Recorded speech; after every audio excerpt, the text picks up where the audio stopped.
The courtroom air in Oakhaven County was thick with the smell of stale coffee and arrogance. Two officers, Clint Burrows and Deke Miller, sat in the front row, snickering as they pointed at the man in the orange jumpsuit. To them, Isaiah Sterling was just another statistic, a vagrant they had picked up on a dark highway, a man they had stripped of his dignity and mocked for claiming he had important friends. They thought it was the funniest joke of the year, but the joke was about to end. They didn't know that the phone call Isaiah had finally been granted wasn't to a bail bondsman. It was to the Attorney General of the United States. The man in chains wasn't a drifter. He was the director of the FBI, and he was about to turn their laughingstock courtroom into a federal crime scene. The rain in rural Alabama didn't just fall, it hammered against the earth, turning dirt roads into sludge and asphalt into black mirrors. For Isaiah Sterling, it was supposed to be a quiet drive. He had left the high-pressure environment of Washington, D.C. for a rare solo trip to inspect a new, covert field office in Mobile. He enjoyed the anonymity of the road. No security detail, no armored SUV, just him, a rented Ford sedan, and the hum of the tires. Isaiah was a man of presence. At 55, he stood 6'3", with the build of a former linebacker, tempered by the sharp intellect of a legal scholar. He was the first director of the Federal Bureau of Investigation to come from a background in deep cover field operations rather than purely administrative climbing.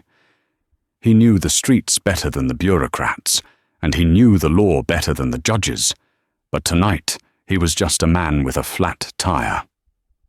The Ford lurched as the front right tire blew out over a jagged pothole on Route 9.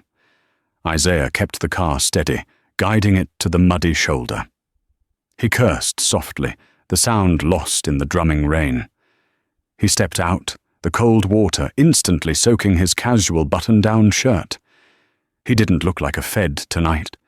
He looked like a large black man stranded on a lonely southern road.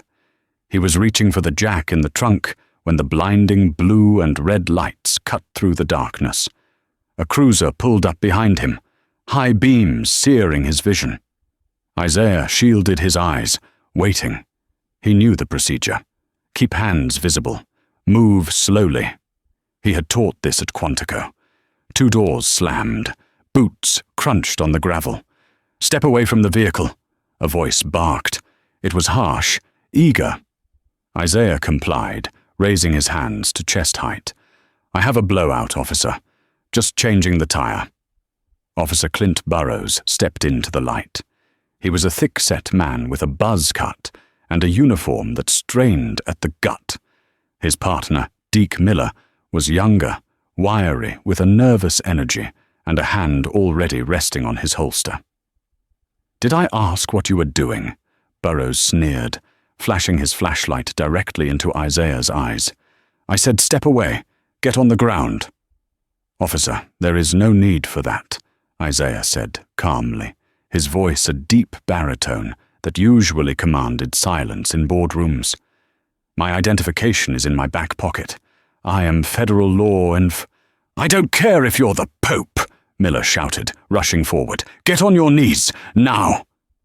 Isaiah hesitated for a fraction of a second, a reflex of a man who wasn't used to being barked at, and that was all the excuse they needed. Miller lunged, kicking Isaiah behind the knee.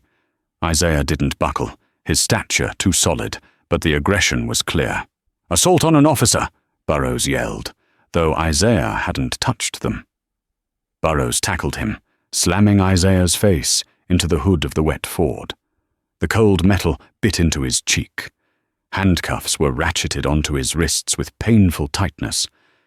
"You boys are making a mistake," Isaiah said, his voice dropping to a dangerous calm.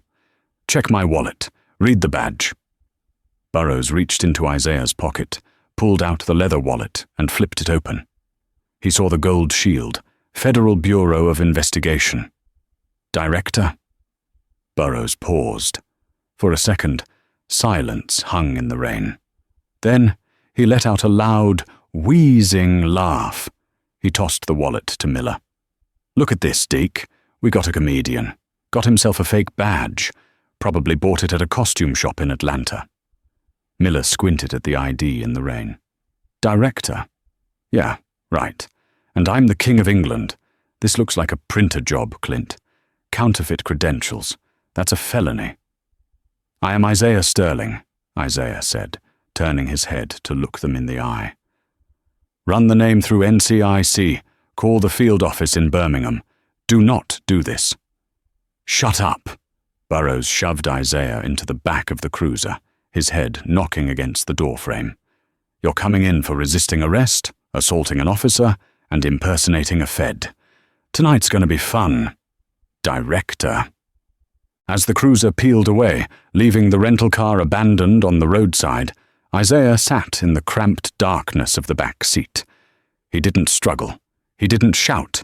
He began to memorize everything. The badge numbers, 402 and 409. The time, 11:42 p.m. The smell of chewing tobacco and mildew in the car. He wasn't a prisoner. He was gathering evidence. The Oak Haven police precinct was a relic of a different era, and not a good one. The walls were painted a peeling institutional green, and the air buzzed with the hum of flickering fluorescent lights.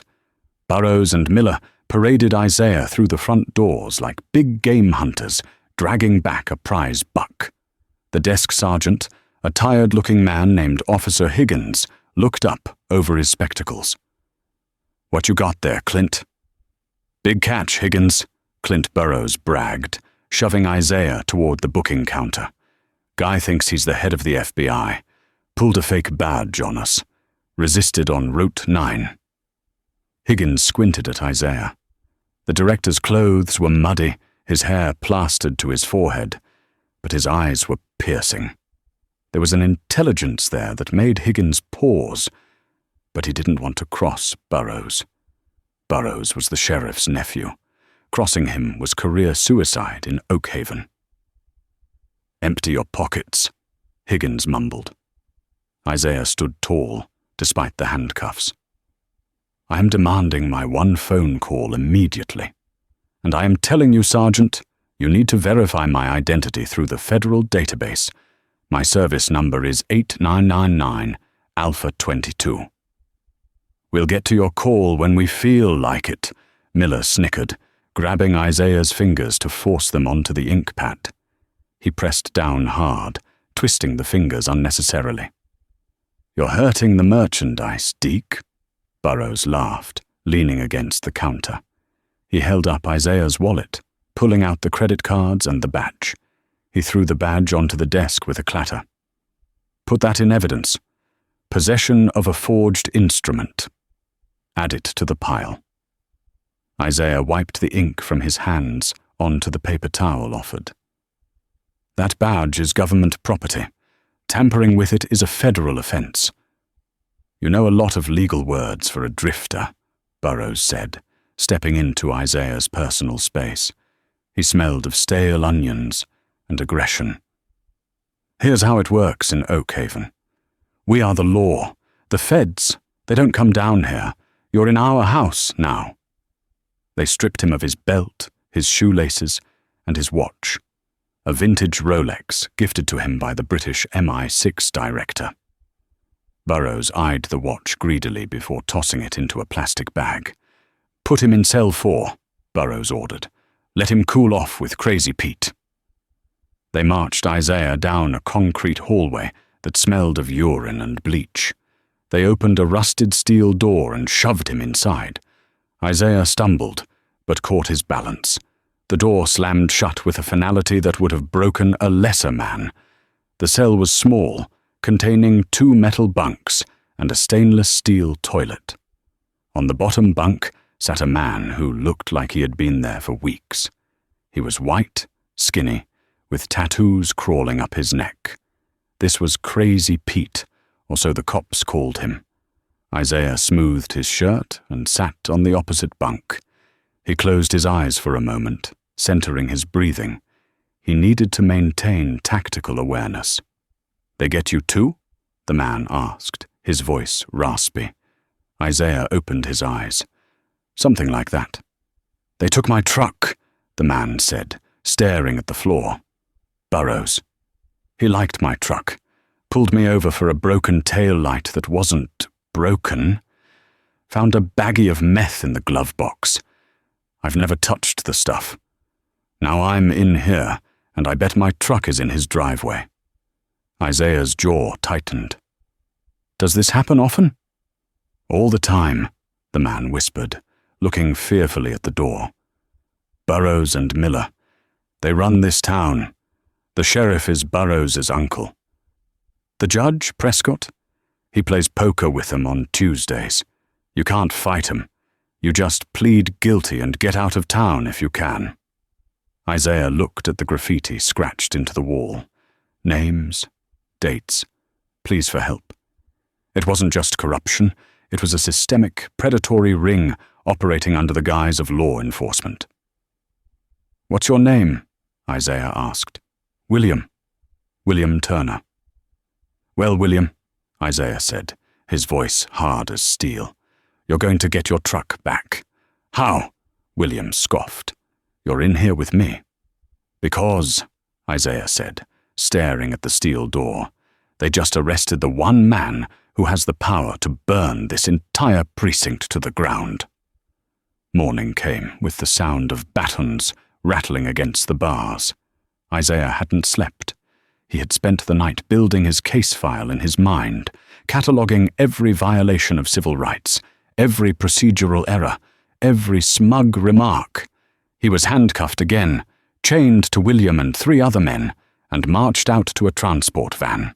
They were driven 2 blocks to the county courthouse, a majestic brick building that hid the rot inside. The holding cell at the courthouse was chaotic. Public defenders rushed around with stacks of files, looking overwhelmed. Isaiah waited, when a young, sweating lawyer named Gregson finally called out, "John Doe? Who is John Doe?" Isaiah stepped forward. "I am Isaiah Sterling," he corrected. Gregson looked at his clipboard. "Look, buddy, the sheet says John Doe because you refuse to identify." "I identified myself multiple times. Officers Burrows and Miller suppressed it." "Right, okay." Gregson sighed, clearly not believing him. "Here's the deal. Judge Prescott is in a mood. They've got you on assault on an officer, resisting, and forgery of federal documents. That's heavy. If you plead guilty right now, I can probably get you 2 years, maybe out in 18 months. Isaiah looked at the boy. He couldn't be more than 26. "I am not pleading guilty. I am demanding an immediate dismissal and access to a phone. By law, I am entitled to contact my counsel." Gregson rolled his eyes. "You want to fight this? With Prescott? He'll give you 10 years just for wasting his lunch break. Just take the deal." "No deal." Gregson threw his hands up. "Fine, it's your funeral." Minutes later, Isaiah was led into the courtroom. It was a wood-paneled room filled with locals. In the front row, Burrows and Miller sat with their feet stretched out, looking like kings holding court. They nudged each other when Isaiah walked in, snickering. "All rise!" the bailiff shouted.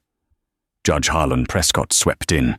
He was a gaunt man with a face like a dried apple and eyes that held zero compassion. He sat down, banged his gavel, and looked at the docket. "Case number 4492, State versus John Doe." Prescott looked over his glasses at Isaiah. "Still no name, son? We can keep you in that cell until you remember who you are." "My name is Isaiah Sterling," Isaiah said clearly, his voice filling the room without shouting. "I am the director of the Federal Bureau of Investigation. I was unlawfully detained, assaulted, and denied my due process rights." A ripple of laughter went through the courtroom. It started with Burrows and Miller, loud and raucous, and spread to the gallery. Even the court stenographer cracked a smile. Judge Prescott smirked, leaning back in his leather chair. "The FBI director. Well, isn't that special? I suppose I'm the Queen of Sheba. You expect me to believe the head of the FBI is driving a rental Ford through my county in the middle of the night? Stranger things have happened, Your Honor, Burroughs called out from the gallery. We found a fake badge on him. Good quality, but fake. I see, Prescott said, looking at Isaiah with disdain. Mr. Sterling, or whatever your name is, impersonating a federal officer is a serious crime. You are making a mockery of this court. The mockery is this proceeding, Isaiah stated. I demand you contact the DOJ switchboard in Washington. The number is— Silence. Prescott slammed the gavel. I've heard enough. Bail is set at $500,000 cash only. Since you're such a high-profile figure, surely you can afford it. Until then, you're remanded to county. Burroughs and Miller high-fived. They had won. They had crushed the arrogant out-of-towner. One phone call, Isaiah said, his voice cutting through the noise. Even a John Doe gets one phone call after arraignment. Denial of this is a violation of the Sixth Amendment. Prescott waved his hand dismissively. Let him make his call, Sheriff. Let him call the president for all I care. Then throw him in the hole. Burroughs stood up, grinning. He walked over to Isaiah, grabbing him by the arm to lead him out. Come on, Mr. Director. Let's go make your phone call. Who you gonna call? Ghostbusters? Isaiah looked at Burroughs, his eyes cold and dead serious. No, I'm calling the cleanup crew. They led him to a payphone in the hallway. Burroughs leaned against the wall, picking his teeth, waiting to hear Isaiah beg a bail bondsman. Isaiah picked up the receiver. He didn't dial a local number. He dialed a specific, encrypted sequence. Burroughs frowned. That ain't a normal number. The line connected. Command Center, a crisp voice answered. This is Director Sterling. Authorization code Delta Niner Zulu King. Initiate protocol. Broken shield. Burroughs stopped picking his teeth. He looked at Miller. What did he just say? On the other end of the line, the tone changed instantly. Director, we have been tracking your vehicle's transponder. We lost contact 12 hours ago. Are you secure? I am currently in custody at the Oak Haven County Courthouse in Alabama, Isaiah said, staring directly at Burroughs. I have been arrested by corrupt local officers. I am being held on false charges. I need immediate extraction and a federal task force on site. Level 1 mobilization. Understood, sir. ETA for regional TAC team is 20 minutes. HRT is spinning up from Quantico now. Stay on the line. Isaiah hung up the phone and turned to Burroughs. The blood was draining from the officer's face. The confidence was flickering, replaced by a creeping dread. You better hope that was a prank, Burroughs whispered. Isaiah straightened his cuffs. You have 20 minutes to resign, officer. Not that it will save you. The 20 minutes Isaiah Sterling had promised felt like an eternity for Officer Deke Miller, but a blink of an eye for Clint Burroughs. Burroughs had dragged Isaiah back to the holding cell after the phone call, shoving him onto the bench with a laugh that sounded a little too forced. Protocol broken shield? You watch too many movies, Grandpa. Ain't nobody coming to Oak Haven. We're off the map. But Miller was pacing. He stood by the window of the sheriff's office, peeling back the blinds every 30 seconds. Clint, he knew the code. He didn't stutter. People don't just make up Delta Niner Zulu stuff like that without knowing the lingo. Meth heads speak in tongues all the time, Deke. Relax. Go get a coffee. Burroughs sat at his desk, putting his boots up.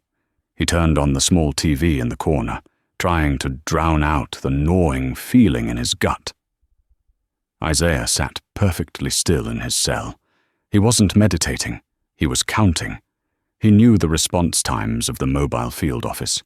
He knew the capability of the hostage rescue team, HRT.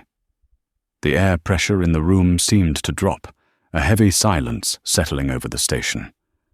At the 18-minute mark, The coffee in Miller's mug started to ripple. A low, thrumming sound vibrated through the floorboards. It started as a distant hum, like a tractor engine, but quickly deepened into a rhythmic, chest-pounding thwop, thwop, thwop. "What is that?" Miller asked, his voice trembling. "Is that a storm?" Burroughs frowned, swinging his legs off the desk. "Sky was clear 10 minutes ago." The sound grew deafening. It wasn't one engine, it was several. The windows of the precinct rattled in their frames. Dust shook loose from the ceiling tiles. Miller ran to the front door and threw it open. He froze, his face draining of all color. "Clint!" Miller squeaked. "Clint, you need to see this!" Burroughs walked to the door, annoyed. "What is it now?" He stepped out onto the porch steps and looked up. His jaw dropped. 3 UH-60 Black Hawk helicopters, painted in matte black, were hovering low over the town square. The wash from their rotors was kicking up a sandstorm, bending the old oak trees in front of the courthouse. Snipers sat in the open bay doors, their rifles trained directly on the police station. But that was just the air support. From the east and west ends of Main Street, a convoy of black Chevrolet Suburbans tore down the road, ignoring stop signs and traffic lights. Blue and red strobe lights flashed from their grills. But these weren't local police lights. They were federal. "Oh my God," Miller whispered. The SUVs screeched to a halt in a semicircle around the precinct, effectively blocking every exit. Doors flew open before the wheels even stopped rolling. Dozens of agents in full tactical gear poured out. They wore heavy body armor, emblazoned with bright yellow letters, FBI. "Drop the weapon, hands in the air, do it now!" The amplified voice from a loudspeaker on the lead vehicle shattered the morning air. Burroughs reached for his holster instinctively. Crack. A warning shot from a rooftop sniper hit the dirt 3 inches from Burroughs's boot. The message was clear. "Touch that gun, and you die." "Don't shoot! Don't shoot!" Miller screamed, throwing his hands up so hard he nearly dislocated a shoulder. He fell to his knees on the concrete. Burroughs stood paralyzed. His brain couldn't process the shift in reality. 10 minutes ago, he was the king of Oakhaven. Now, he was staring down the barrel of the United States government. "Get on the ground!" A tactical team breached the perimeter, rushing the stairs. Burroughs slowly raised his hands, his knees shaking. He collapsed onto his stomach next to Miller. "It's a mistake," he stammered into the dirt. "It's all a big mistake." Boots, heavy, military-grade boots, thundered past them. The team didn't stop to arrest them yet. They had a primary objective. "Breaching, clear left, clear right." The tactical team kicked open the precinct doors, sweeping the room with laser sights. Sergeant Higgins, who had been eating a donut at the front desk, practically dove under the table. "Where is the package?" the lead agent shouted. "Where is Director Sterling?" Higgins, shaking like a leaf, pointed a trembling finger toward the back hallway. Cell 4. The team moved like water, flowing down the hallway. The point man reached the cell door. He didn't ask for a key. He pulled out a heavy breaching tool and snapped the lock mechanism in one powerful motion. The door swung open. The tactical team lowered their weapons instantly. The lead agent, a tall man named Commander Vance, no, not Vance, Commander Hayes, stepped forward. He holstered his weapon and snapped to attention. "Director Sterling," Hayes said, his voice breathless. "Status?" Isaiah stood up slowly from the bunk. He brushed a speck of dust from his orange jumpsuit. He looked at the stunned face of Crazy Pete on the bunk below him. "I am secure, Commander," Isaiah said calmly, "but we have a lot of work to do." Isaiah looked down at Pete. "William, was it?" Pete nodded, eyes wide. "Sit tight," Isaiah said. "I'm going to get your truck back." The transformation of the Oakhaven precinct was absolute. Within an hour, it had been converted into a temporary FBI command post. The peeling green paint was now covered by portable tactical screens and whiteboards. The smell of stale coffee was replaced by the crisp efficiency of federal agents. Isaiah Sterling had refused to leave the building to get changed. He wanted Burrows and Miller to see him. He had simply washed his face, put on his shoes, which had been retrieved from the evidence bag, and donned an FBI windbreaker over his prison-issue T-shirt. It was a terrifying look, half prisoner, half commander. He stood in the center of the bullpen. Sheriff Grady, Burrows' uncle, had just been dragged in from his house, still wearing his pajamas. He was handcuffed to a chair next to Burrows and Miller. Special Agent in Charge, SAC, Eleanor Ross, the head of the Birmingham field office, stormed in. She was a fierce woman with sharp features and zero tolerance for incompetence. She looked at Isaiah, mortified.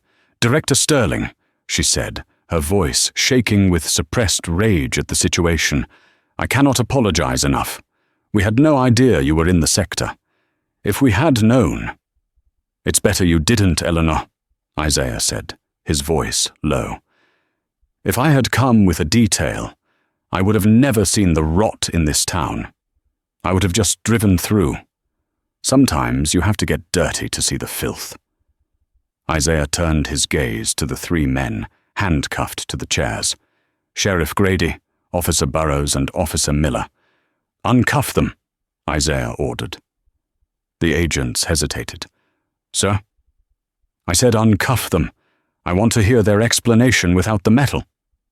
The agents removed the cuffs. Sheriff Grady rubbed his wrists, trying to regain some dignity. "Now look here," Grady blustered, his face red. "I don't know who you think you are, but you can't just invade a sovereign county precinct. I'll have the governor on the phone." Isaiah walked over to the sheriff's desk. He picked up the nameplate, Sheriff Grady Burrows, and tossed it into the trash can. "You can call the governor," Isaiah said coolly. "In fact, I insist, because the governor is currently on a conference call with the U.S. Attorney General, explaining why his state police haven't audited your evidence room in 10 years. Grady went pale. Isaiah turned to Clint Burrows. The bully was gone. In his place was a terrified child. "Officer Burrows," Isaiah said, leaning against the desk, "you laughed when I told you who I was. Do you remember the charge you booked me on?" Burrows swallowed hard. "Impersonating an officer." "Incorrect," Isaiah corrected. "You booked me on possession of a forged instrument because you claimed my badge was fake. Agent Ross, bring me the badge." Ross handed Isaiah his gold shield in an evidence bag. Isaiah took it out. He held it up to the light. "This badge," Isaiah said, his voice echoing in the silent room, "was issued to me by the President of the United States. It has a micro RFID chip embedded in the seal. It is one of the most secure documents in the world. And you—" He leaned in close to Burrows' face. "You tossed it on a desk like it was a toy." I didn't know," Burrows whispered. "Ignorance is not a defense," Isaiah snapped, "especially not when you use your badge as a hunting license." Isaiah turned to the room of agents.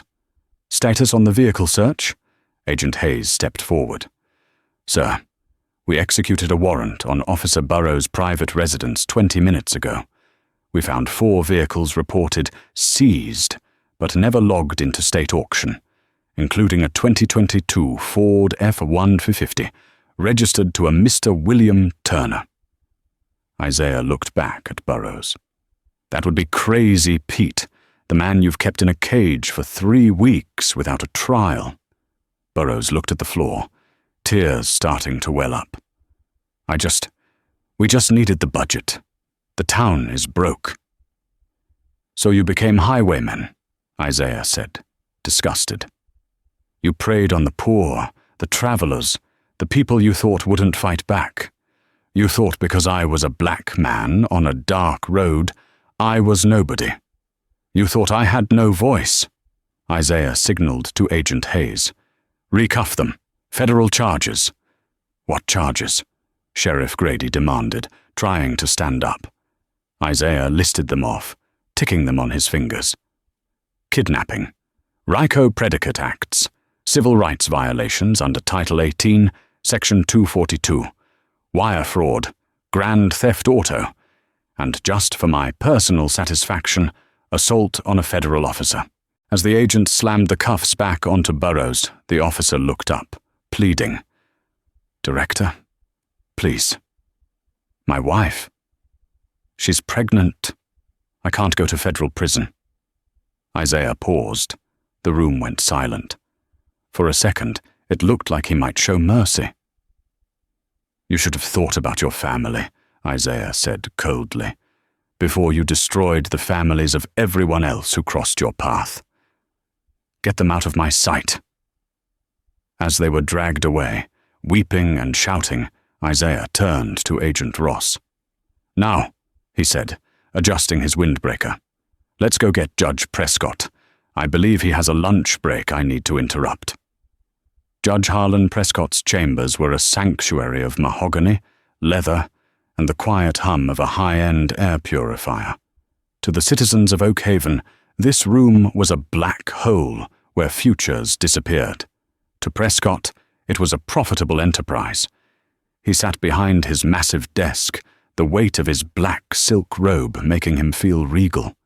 He was currently reviewing the afternoon's guaranteed income, a list of defendants who had been pre-selected for maximum fines and minimum mercy. He was reaching for a crystal glass of expensive bourbon when the air in the room suddenly changed. It wasn't just a noise, it was a shift in atmospheric pressure. The heavy, soundproofed oak doors didn't just open, they were breached. The brass latch sheared off with a metallic snap as the doors slammed against the bookshelves. Prescott leaped to his feet, his face flushing a deep, indignant crimson. What in the hell is the meaning of this? This is a private judicial chamber. Bailiff, arrest these people. Isaiah Sterling stepped through the doorway. He was no longer the man in the orange jumpsuit with mud-streaked hair. He had showered, shaved, and donned a charcoal-grey tailored suit that shouted authority louder than any gavel ever could. Flanking him were two individuals who radiated a cold, clinical power. United States Attorney David Thorne, a man whose reputation for dismantling corrupt politicians was legendary, and Special Agent in Charge Eleanor Ross. "Sit down, Harlan," Isaiah said. His voice wasn't loud, but it possessed a resonance that seemed to vibrate the glass on Prescott's desk. "The only person being arrested today is you." Prescott let out a shrill, nervous laugh, adjusting his glasses. "You? The director. I don't know how you got out of that cell, boy, but you are in way over your head. This is Oak Haven. I am the presiding authority here. I'll have you disbarred, imprisoned, and—" "Harlan, stop!"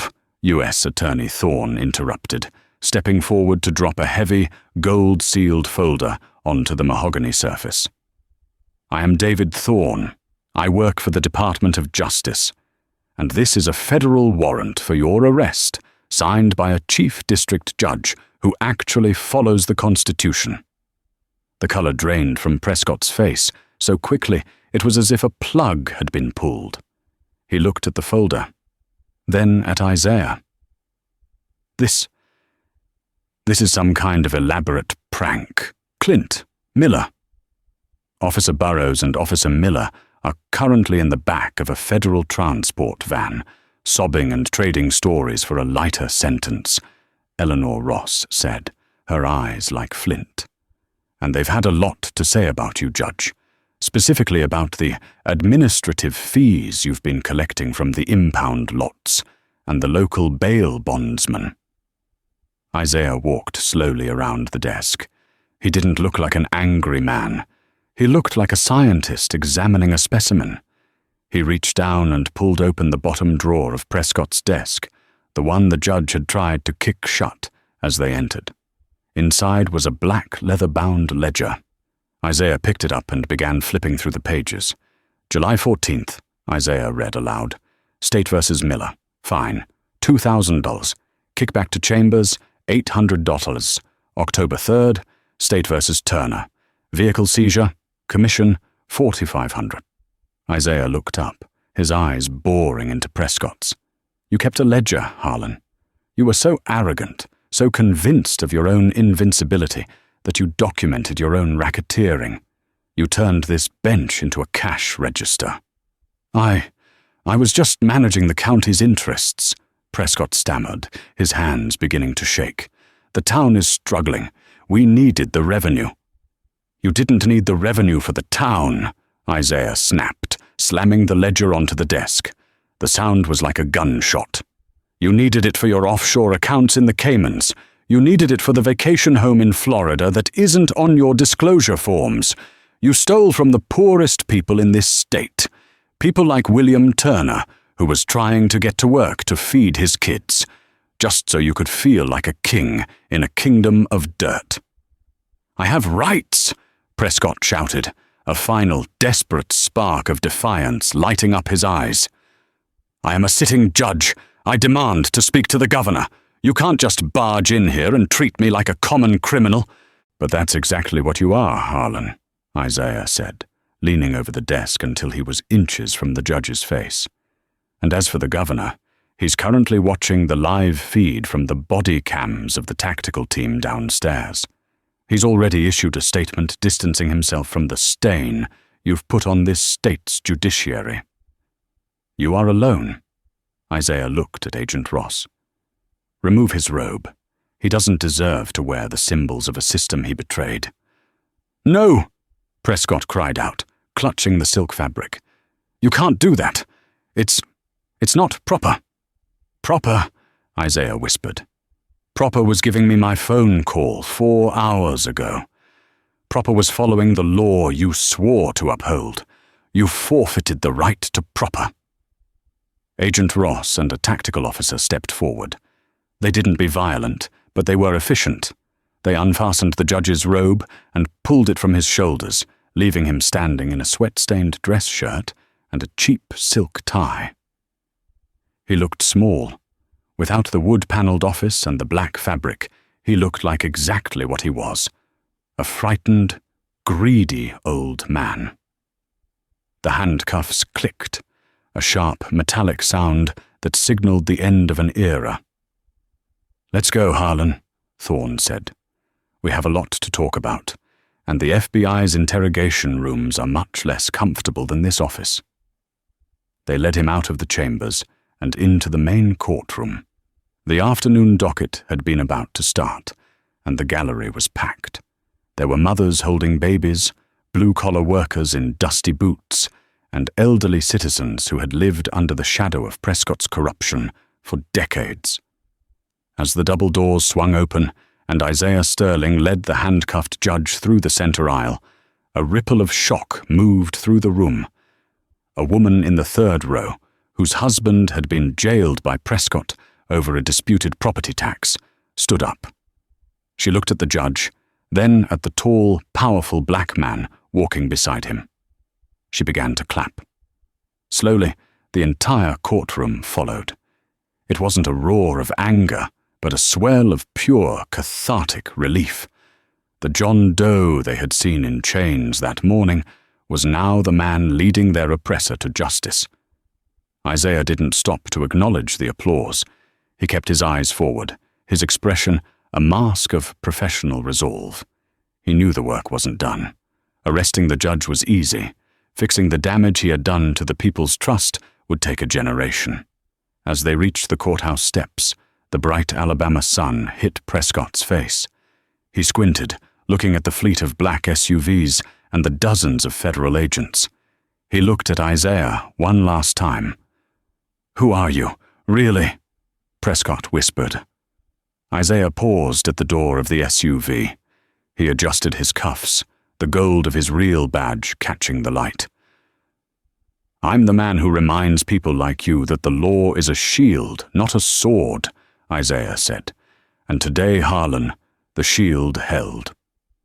He shoved the judge into the back seat and slammed the door. The sound of the lock engaging was the final gavel strike of the day. The sun did not simply rise over Oakhaven the next morning. It unveiled a battlefield. The county precinct, once a fortress of local intimidation, had been turned inside out.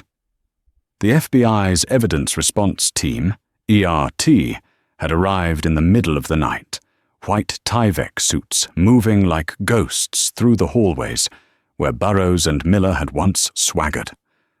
Isaiah Sterling had not slept. He sat in what used to be Sheriff Grady's office, drinking black coffee from a styrofoam cup. The walls, previously adorned with awards for Sheriff of the Year and photos of Grady shaking hands with the governor, were now bare.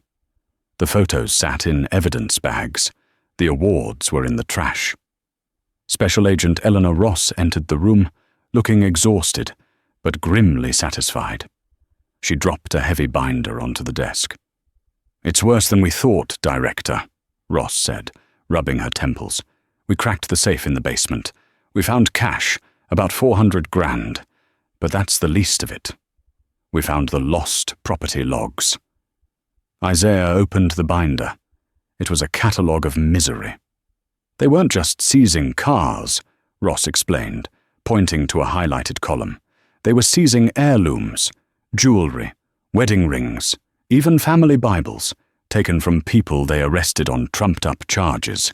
They logged them as destroyed or unclaimed and then sold them to a pawn network in Atlanta. Judge Prescott signed off on every single destruction order." Isaiah ran his finger down the list of names: Smith, Johnson, Rodriguez, Turner.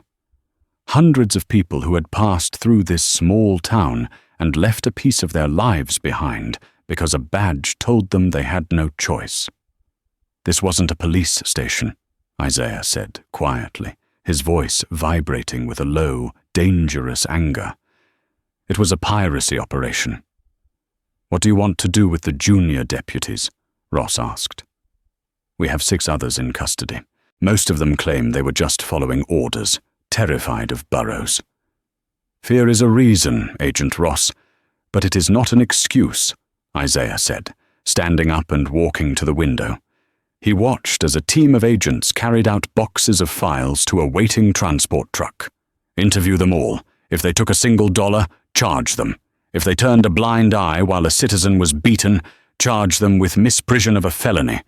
Burn it down, Eleanor. Down to the bedrock." By noon, the news had spread through Oakhaven like a wildfire in dry brush.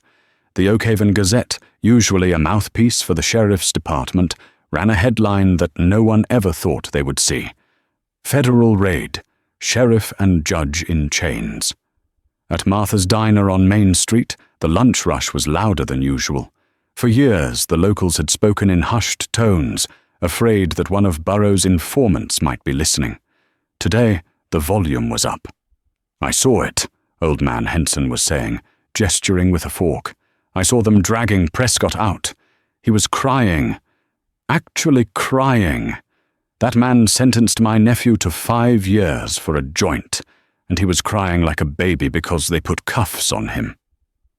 A young waitress named Sarah paused while pouring coffee. Her hands were shaking, not from fear, but from a sudden, overwhelming relief. Do you think they'll give the money back? The fines?"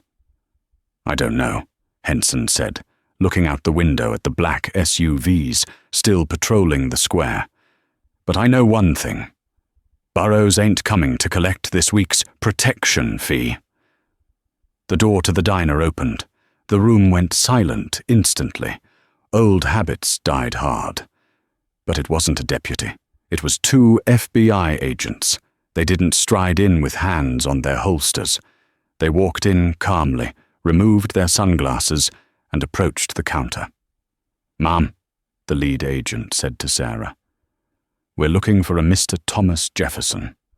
We have records indicating his vehicle was seized unlawfully 3 months ago."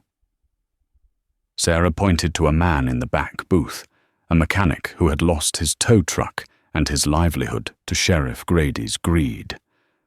Thomas stood up, looking terrified. "Mr. Jefferson?" the agent asked. "I didn't do nothing," Thomas stammered. "We know," the agent said, a small, genuine smile breaking his professional mask. "We're here to return your keys. Your truck is parked outside." The diner erupted. It wasn't just applause. It was a release of tension that had held the town by the throat for a decade. Thomas Jefferson wept openly, hugging the federal agent. Sarah wiped her eyes with her apron. For the first time in memory, the law was the hero in Oakhaven. Back at the precinct, the atmosphere was more solemn. The holding cells had been cleared. The innocent were being processed for release, their records expunged on the spot by a team of DOJ clerks flown in from D.C. William Turner sat on a bench in the lobby. He had been given a shower, a hot meal, and fresh clothes bought by an agent from the local Walmart. He looked like a different man, but the trauma of the cage still lingered in his eyes. Isaiah Sterling walked into the lobby. The bustle of the command post seemed to slow down around him. He carried a manila envelope. He sat down next to William. "How are you feeling, William?" Isaiah asked. William looked at his hands. "Like I'm dreaming, Director. I keep waiting to wake up and see Burroughs standing there with his nightstick." "Burroughs isn't coming back," Isaiah assured him. "He is currently in a federal transport van, on his way to a maximum security holding facility in Atlanta. He spent the morning trying to trade information on his uncle for a lighter sentence, a coward to the end." Isaiah handed William the envelope. "What's this?" "Open it." William slid a finger under the flap. Inside were his truck keys, his wallet, with the cash still inside, recovered from Burroughs' locker, and a folded document. "That document is a formal apology from the United States government," Isaiah said, "and the check attached to it is for $75,000. William's eyes widened. "75. I can't take this." "You can and you will," Isaiah said firmly.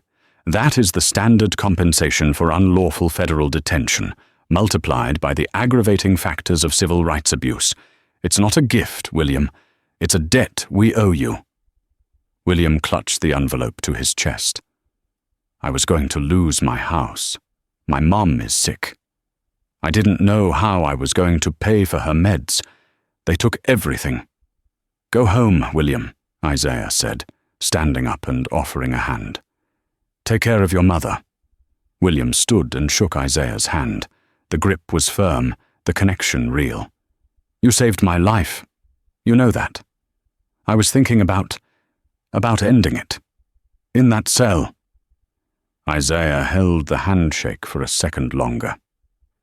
"The world is better with you in it. Drive safe." As William walked out the front doors into the sunlight, Isaiah watched him go. This was the part of the job that never made the papers, but it was the only part that allowed Isaiah to sleep at night. 2 weeks later, the federal courthouse in Birmingham was besieged by media. The Oakhaven scandal had become national news. Cameras flashed as the defendants were led in for their arraignment. It was a parade of humiliation. First came Judge Harlan Prescott. The man who had worn his judicial robes like royal vestments was now wearing an orange jumpsuit that was 2 sizes too big. He shuffled in leg irons, his head down. He had tried to hire the best defense attorney in the state, a man named Bartholomew. Bartholomew had publicly refused the case, stating he had ethical concerns about representing a judge who sold justice. Prescott was left with a public defender. The ultimate irony. Then came Sheriff Grady. The bluster was gone. He looked old and frail. He had already signed a plea deal, agreeing to testify against everyone else in exchange for a sentence of only 10 years. He avoided making eye contact with the gallery. Finally, Clint Burroughs and Deke Miller. Burrows looked hollow. The arrogance that had defined him on the roadside was extinguished. He scanned the courtroom, perhaps looking for a friendly face, someone from the old days who would support him. He found none. The gallery was packed with the people he had tormented. They stared at him with stone-cold faces.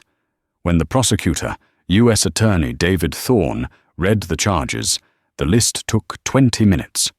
Count 1. Conspiracy to violate civil rights resulting in bodily injury. Count 2. Kidnapping. Count 3. Wire fraud. Count 4 through 50. Grand theft auto. When the judge asked Burrows for his plea, his voice cracked. Guilty, Your Honor. Deke Miller, weeping openly, squeaked out, guilty as well. The sentencing was swift. The federal judge, a woman named Justice Harper, who had no patience for corruption, looked down at them over her spectacles. "You have disgraced the badge," Justice Harper said, her voice echoing in the silent courtroom. "You took an oath to protect the weak, and instead, you preyed upon them. You treated the Constitution as a suggestion. Mr. Burrows, you laughed at a man because you thought he was powerless. You will have a long time to think about the nature of power." Harlan Prescott, 25 years in federal prison, no possibility of parole, asset forfeiture of all properties and accounts. Clint Burrows, 18 years. Deke Miller, 12 years. As the gavel banged, a sound far more final than any Prescott had ever made, a cheer went up from the back of the room. It was William Turner. He stood up, hat in hand, and watched as the men who had stolen his life were led away in chains. Isaiah Sterling did not attend the sentencing. He didn't need to see it. He knew the system would work now that the light had been shined on the darkness. He was back in Washington, D.C., in the expansive, sterile office of the FBI director on the 7th floor of the J. Edgar Hoover building. The view from his window was of the Capitol dome, shining white in the distance. His assistant, a young agent named Cooper, knocked on the door. "Director, the Attorney General is on line 1. He wants to congratulate you on the Oak Haven cleanup. The press is calling it a masterclass in accountability." Isaiah stared out the window. "Tell him I'll call him back, Cooper." "Yes, sir. Also, a package arrived for you, from Alabama." Cooper placed a small wooden box on the desk. Isaiah opened it. Inside was a jagged piece of asphalt. It was just a rock to anyone else, but Isaiah knew what it was. It was a piece of Route 9. Taped to it was a note, handwritten on diner stationery. "To the man who fixed the road. Thank you. The people of Oak Haven." Isaiah smiled. It was the first time he had smiled in weeks. He picked up the piece of asphalt and set it on his desk, right next to the picture of his wife and daughter. It wasn't a medal. It wasn't a commendation. It was better. It was proof that even on the darkest, rainiest night, justice could still find a way. He sat down in his chair, the leather creaking softly. He opened the top file on his stack. Another town, another case, another bully thinking no one was watching. Isaiah picked up his pen. "Let's get to work," he whispered to the empty room. The story of Isaiah Sterling and the Oak Haven conspiracy serves as a brutal reminder of how fragile justice can be when it is left in the dark. For years, men like Judge Prescott and Officer Burrows operated with impunity, not because they were smart, but because they believed they were the only law that mattered. They mistook a badge for a crown. But their downfall teaches us an even more powerful lesson. The truth has a way of surfacing. Whether it's through the persistence of a victim like William or the unexpected arrival of a man like Isaiah Sterling, karma eventually comes to collect its debt. And when it does, it doesn't care about your title, your connections, or your arrogance.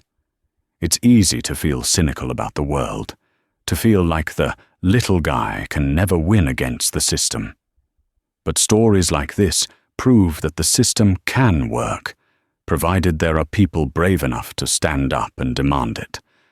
If you enjoyed this story of justice served cold and bullies getting exactly what they deserved, please hit that like button.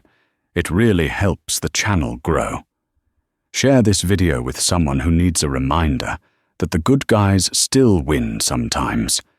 And if you haven't already, smash that subscribe button and turn on notifications so you never miss a drama-filled story. Thanks for watching, and see you in the next one.